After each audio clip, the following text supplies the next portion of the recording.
ছোট্ট ব্লগ। আসসালামু আলাইকুম এভরিওয়ান, কেমন আছেন সবাই? আশা করছি ভালো আছেন। তো আমি আজকে চলে এসেছি আমাদের এলাকায় ভর্তা বিক্রি করে একটা ভাইয়া। ভর্তা খেতে চলে আসছি। এগুলো মাঝে মধ্যেই আমরা খেয়ে থাকি, আর আমার বান্ধবীরা তো প্রচুর খায়।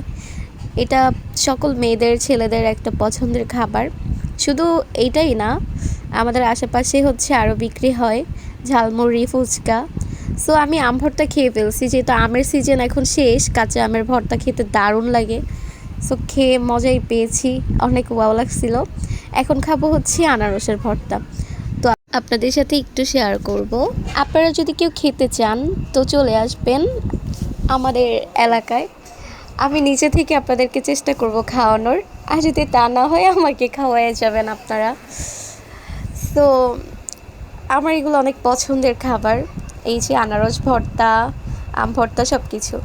আনারসটা দেখতেই পারছেন কতটা মাখা মাখা হয়েছে। ওয়াও, খেতে জাস্ট আমেজিং, খুব চমৎকার খাবার, জিভে জল আসার মতন। কেউ নজর দিবেন না কিন্তু, আমার পেট ব্যথা করবে। ভিডিওটি একটু শেয়ার করে দিবেন। আল্লাহ হাফেজ।